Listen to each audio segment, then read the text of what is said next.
آپ نے محبت سے بلایا، میں محبت سے چلا آیا۔ نہیں، لوگ آپ کو نفرت سے بھی بلاتے ہیں تو آپ محبت سے چلے جاتے ہیں۔ اونرشپ دی جائے، لوگوں کی ملکیت، ان کی شمولیت اور ان کی شرکت کے بغیر کو حل کرنے کا بیڑا اٹھا رہے ہوں، جس میں بے روزگاری بھی ہو سکتی ہے، مہنگائی بھی ہو سکتی ہے، غربت بھی ہو سکتی ہے۔ مہمان کے ساتھ، اور مہمان جنہوں نے ہمارا دعوت نامہ قبول فرمایا اور یہاں تشریف لائے، بہت مشکور ان کے پس پردہ موجود ہیں۔ ایسی شخصیت، ایسے پاکستان کے پہلے سب سے کم عمر میئر رہے ہیں وہ کراچی کے، اس وقت اوورسیز پاکستانی کے فیڈرل منسٹر ہیں، ایم کیو ایم متحدہ قومی موومنٹ کی رابطہ کمیٹی کے ڈپٹی کنوینر ہیں، کئی مرتبہ ایم پی اے، ایم این اے اور بہت ساری وزارتوں میں رہے ہیں۔ ہماری آج کے اس محفل میں تشریف لانے پر ہم ان کے مشکور ہیں، اور آپ کی بھرپور تالیوں میں میں انہیں آنے کی دعوت دوں گا۔ تشریف لاتے ہیں محترم جناب فاروق ستار صاحب۔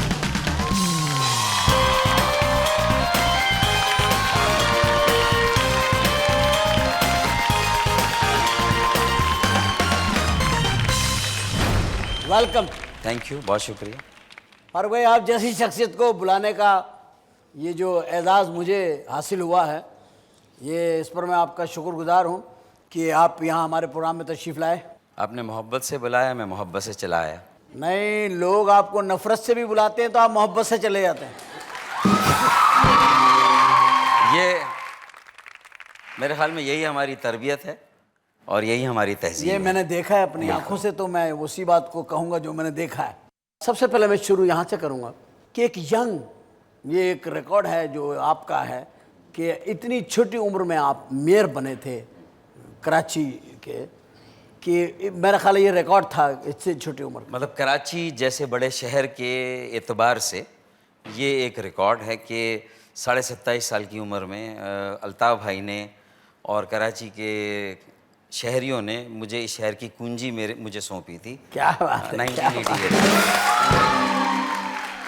اور آپ نے اس کنجی سے اس شہر کو کھولا اور پھر اس کی آپ نے حفاظت بھی کنجی کی اور آپ نے شہر کی بھی حفاظت کی، اور آپ نے ثابت کیا کہ ایسے نہیں کنجی ملی تھی، کنجی دینے والوں نے بھی سوچا تھا، اور آپ نے لے کر کے اس کنجی کی حرمت کو بھی خیال رکھا آپ نے، اور شہر کا بھی، اور اس کو ترقی کے راستے پہ بھی آپ نے ڈالا۔ جو مطلب یہ ہمارا ایک موٹو رہا ہے کہ صاف ستھری حکمرانی، جسے گڈ گورننس کہتے ہیں، یس، پھر اس کے بعد عوام کی بلا امتیاز خدمت، جس میں کوئی تفریق نہ کی جائے، تمام شہریوں کی کوشش کی جائے، یکساں خدمت کی جائے، بے شک، اور جو تعمیر اور ترقی ہے اس کے عمل کو تیز کیا جائے، اور اس میں لوگوں کو اونرشپ دی جائے۔ لوگوں کی ملکیت، ان کی شمولیت اور ان کی شرکت کے بغیر انہیں ہم ان کی تقدیر کا مالک نہیں بنا سکتے۔ تو لوگوں کو ذمہ دار آپ تب بنا سکتے ہیں پہلے ان کے معاملات میں انہیں آپ ملکیت دیں۔ تو یہ میرے خیال میں ہمارا فارمولہ ہے کہ جس کے ذریعے سے میں آپ لوگوں کے دلوں تک پہنچے ہیں، الحمدللہ، اور الحمدللہ ایک بڑی طاقت اللہ نے آپ کو عطا فرما دی ہے، اور ایک بہت بڑی ذمہ داری ہے جو آپ خوش اسلوبی سے ادا کر رہے ہیں۔ آپ کئی منسٹریز میں رہے ہیں، اس وقت بھی آپ رابطہ کمیٹی میں جو ڈپٹی کنوینر ہیں آپ، ماشاءاللہ بڑا سیاسی دور دیکھا آپ نے، ہر چیز دیکھی آپ نے، یعنی کہ سختیاں بھی دیکھی ہیں، نرمیاں بھی دیکھی ہیں، گرمیاں بھی دیکھی ہیں، اور ہر ماحول آپ نے دیکھا۔ فرق بھی میں ایک آپ سے پوچھنا چاہتا ہوں کہ ایک بہترین پولیٹیشین جو ہے، بے داغ پولیٹیشین، اور ایسی سیاست جو کہ واقعی میں سماجی خدمات اور پبلک کو لے کر کے چلنے والی اور پبلک کے ساتھ چلنے والی، اس کے لیے ایک سیاستدان میں کیا کچھ ہونا چاہیے؟ ویسے تو اس کی جو سیاست کا محور ہے، جو کہ میں سمجھتا ہوں کہ ہماری تحریک کا اور جو الطاف بھائی کا موٹو ہے وہ یہی ہے کہ سیاست برائے خدمت۔ اگر بنیادی موٹو ہیں، اور پھر قدرتی طور پر آپ کا تعلق متوسط طبقے سے ہے یا غریب طبقے سے ہے، تو اس میں آپ کی عام لوگوں تک ایکسیس بھی بہت زیادہ ہوتی ہے، ان تک رسائی بھی بہت زیادہ ہوتی ہے، اور فطری طور پر لوگوں میں یہ بات ہے اور ہم تو یہ دعویٰ کرتے ہیں کہ ہم لوگوں کے لوگ ہیں، یعنی we are the people of people, ہم انہی میں سے ہیں.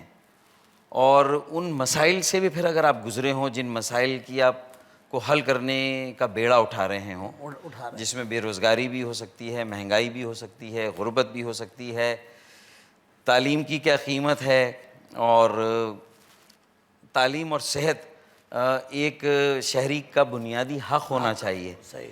یہ ریاست کی طرف سے تعلیم اور صحت یہ پرنسپلز آف پالیسی میں نہیں آنا چاہیے بلکہ فنڈامنٹل رائٹس میں آنا چاہیے کہ یہ صرف پالیسی کے طور پر اسٹیٹ اپنا فرض نبھائے، ایسا نہیں ہونا چاہیے. نہیں ہونا چاہیے. تو اگر یہ ساری چیزوں کی قدر و قیمت آپ کی زندگی میں ہے، پھر ویگنوں میں آپ نے سفر کیا ہو، بسوں میں سفر کیا ہو، تو یہ چیزیں تو قدرتی طور پر آپ کی جو ایک ارتقا ہے، آپ کی خود جو گروتھ ہو رہی ہے، تو وہ ساری چیزیں آپ کی تربیت میں آ جاتی ہیں، تو پھر آپ دوسروں کے درد کو محسوس زیادہ آسانی سے محسوس کر سکتے ہیں. یہ ایک قدرتی بات ہے. اور میں سمجھتا ہوں کہ الطاف بھائی کو اللہ تعالیٰ نے یہ اعزاز دیا ہے کہ انہوں نے ایک ایسی ٹیم کو نکالا ہے، انہوں نے جو پاکستان میں سیاست کی ہے وہ جو مروجہ سیاست ہے اس سے بالکل مختلف ہے، اور انہوں نے متوسط اور غریب طبقے کی سیاست کی ہے، اور ان کے درد کو محسوس کر کے جو ہے وہ ان کے مسائل کو اجاگر کیا ہے اور ان کی بہتر اور وسیع تر نمائندگی کی بات کی. اور ایسا ہو تو شاید یہ جو 62 سال کا ایڈہاگزم ہے ہمارے ملک میں، اس کو ہم ختم کر سکتے ہیں. اس کے لیے یہ تبدیلی آنا بہت ضروری ہے. And change is the Obama کی طرح ہمیں بھی کہنا ہوگا کہ change is the name of the game. اور اس نے مارٹن لوتھر کنگ کے اس خواب کو پورا کیا تھا کہ آئی ہیو اے ڈریم.